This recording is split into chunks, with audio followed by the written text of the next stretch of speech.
حضرت عمر آندے نے اس کبیرہ گناہ دی وجہ تو میں بڑیاں بڑیاں نیکیاں کیتیاں نے, بڑیاں بڑیاں جنگاں چ حصہ لیا ہے. اے میرا مسلک منہج دعوت ہے, اے مسلک اہل حدیث دا پیغام ہے. نبی دی حدیث دے سامنے عمر دا قول نہیں چل سکدا, میں تیرے امام دا قول کیویں چلن دیاں؟ نبی دی حدیث دے سامنے میرے عمر دی قیاس رائے نہیں چل سکدی, میں تیری قیاس رائے کیویں چلن دیاں؟ نبی دی حدیث دے سامنے میرے عمر دا فتوی نہیں چل سکدا, میں تیرے مولوی دا فتوی کیویں چلن دیاں؟ جتھے نبی دی حدیث آ جائے گی دنیا دے قول قیاس رائے فتوے سارا کچھ ٹھکرا دیتا جائے گا, محمد دی حدیث دا پرچم لہرا دیتا جائے گا.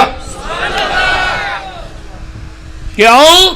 انما کان قول المؤمنین اذا دعوا الی اللہ ورسولہ لیحکم بینہم ان یقولوا سمعنا واطعنا واولئک ھم المفلحون.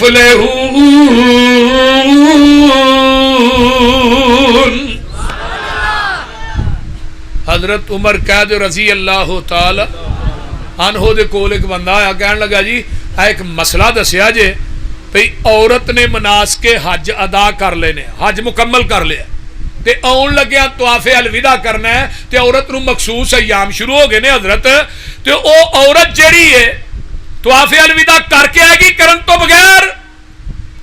حضرت عمر آندے نے اتھے ہی رہے, مخصوص ایام تو فارغ ہوئے, طواف الوداع کر کے آئے. وہ بندہ کو آندا ہی نبی دی حدیث ہے طواف کرن تو بغیر ہی آ جائے.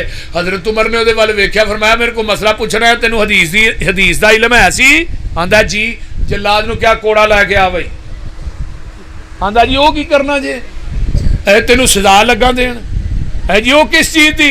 تساں ہن اس بندے دا جواب سنیں, تساں اپنی قیاس رائے عقل دے نال فتویٰ دیتا ہے, اوتھے ہی رہے, مخصوص ایام تو فارغ ہوئے تے طواف الوداع کر کے آئے, تے میں تھانوں نبی دی حدیث سنائی ہے, مینوں حدیث سنان دی وجہ تو کوڑے مار رہے ہو, اپنی عقل قیاس نو نبی دی حدیث تے فقیجت دے رہے ہو.